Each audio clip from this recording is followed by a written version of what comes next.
क्यों जब इंडिया में गुलाब जामुन आया तो कई लोगों की जान चली गई, और कैसे इडली को साउथ इंडिया में नहीं बल्कि पहली बार इस छोटे से आयरलैंड में बनाया गया था। और राजमा चावल का राजमा पंजाब का नहीं बल्कि इस देश की पैदावार है। दोस्तों सच्चाई जान के आप शॉक हो जाओगे, तो बने रहिए वीडियो के एंड तक। नंबर 8, पानीपुरी। पानीपुरी का नाम सुनकर ही मुंह में पानी आ जाता है और कई लोगों को ऐसा लगता है कि पानीपुरी जो है वो फॉरेन फूड है, लेकिन मैं आपको बता दूं कि ये हमारी फेवरेट पानीपुरी पहले से हमारी थी और हमारी है। इसकी शुरुआत को लेकर हमेशा से कंट्रोवर्सी है, लेकिन ये जो है ये महाभारत के टाइम से चली आ रही है। हाँ, कई लोग ये भी मानते हैं कि इसे किसी और ने नहीं बल्कि सबसे पहले द्रौपदी ने इसे बनाया था। एक स्टोरी के हिसाब से द्रौपदी की स्किल्स को टेस्ट किया गया था और उस टेस्ट को पार करने के लिए उन्होंने पानीपुरी बनाई थी। और दोस्तों ये माता कुंती को इतनी ज्यादा पसंद आई कि उन्होंने इस डिश को अमरता का वरदान दे दिया, और देखा जाए तो ये आज तक सबकी फेवरेट है। नंबर 7, गुलाब जामुन। जब ये इंडिया में आया तो कई लोगों को अपनी जान से हाथ धोना पड़ा। इसके इंडिया में आने की स्टोरी काफी सैड है। इसे सबसे पहली बार मुगल लाए थे, जो कि भारत के लोगों के लिए काफी वायलेंट थे। उस वक्त गुलाब जामुन को लुकमा ते अल कादी कहा जाता था, जो कि एक पर्शियन डिश है। और दोस्तों इसके लिए भी दो मशहूर स्टोरी है। एक तो ये कैसे मुगल्स अपने साथ पर्सिया से यहाँ पे लेके आए और यहाँ के लोगों को भी ये बहुत पसंद आया। और वहीं कई लोग ये भी कहते हैं कि जो पर्सिया के शेफ थे उन्होंने मुगल बादशाह को खुश करने के लिए एक स्वीट बनाया था और गलती से उनसे गुलाब जामुन बन गया। हालांकि इसका कोई प्रूफ मौजूद नहीं है। नंबर 6, समोसा। ये इंडियन फूड होने के बाद भी इंडियन नहीं है। इसे संभूसा या समोसा कहा जाता था। ये एक्चुअली में सेंट्रल एशिया का है। वहाँ पर इसके अंदर मीट डालकर खाया जाता था, लेकिन जब 10th सेंचुरी में ये इंडिया में आया तब इंडिया में ज्यादातर लोग वेज खाया करते थे, और इसीलिए इंडिया के लोगों ने इसके अंदर से मीट को बाहर निकाला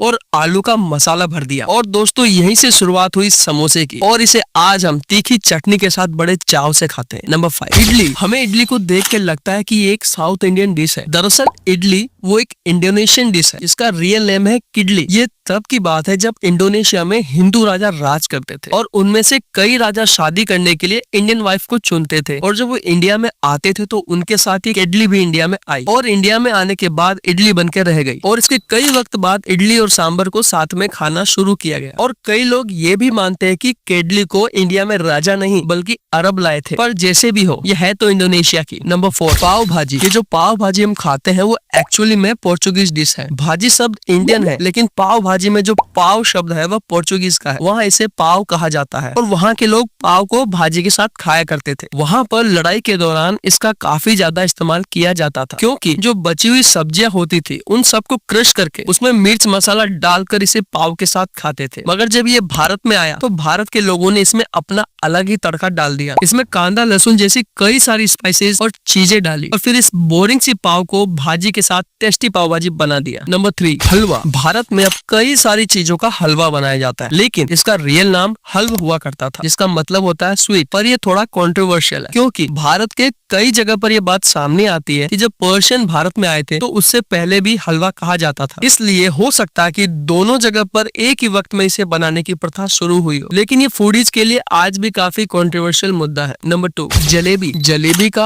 असली नाम जुलाबिया या जलाबिया है। ये ईरान की है, जहाँ पर इसे त्योहारों के लिए बनाया जाता था, तो इसके लिए वहाँ पर जलेबी बनती थी। और जब ये भारत में आए तो इसे हमने हमारे स्टाइल में बनाया। पहले से ये थोड़ा अलग हुआ करती थी आज की जलेबी से, इसलिए कह सकते हैं कि आज हम जो जलेबी खाते हैं उसमें भारत का ट्विस्ट मिला हुआ है। नंबर 1, राजमा चावल। पंजाब के लोग राजमा चावल को खाना काफी पसंद करते हैं, इसीलिए ज्यादातर लोगों को लगता है कि राजमा चावल की शुरुआत पंजाब में हुई होगी, लेकिन असलियत में ये भारत में उगाए ही नहीं जाते थे। राजमा सबसे पहले बस मैक्सिको में उगाया जाता था और वहीं पर खाया जाता था, लेकिन फिर जब भारत में पोर्चुगीज ट्रेड करने के लिए और कब्जा करने के लिए आए तब वो अपने साथ राजमा को भी ले आए, और उसके बाद राजमा को भारत में ग्रो करना शुरू किया गया, और अब इसे पंजाब और हरियाणा साइड के लोगों ने अपनी डाइट में शामिल कर लिया है। दोस्तों अगर वीडियो पसंद आई है तो प्लीज वीडियो को लाइक कर देना, और ऐसे ही इंटरेस्टिंग वीडियो आगे भी देखने के लिए हमारे चैनल को सब्सक्राइब करना, और इस वीडियो को अपने दोस्तों के साथ शेयर भी जरूर करना। मिलते हैं अगली वीडियो में, तो तब तक आप अपना ध्यान जरूर रखें।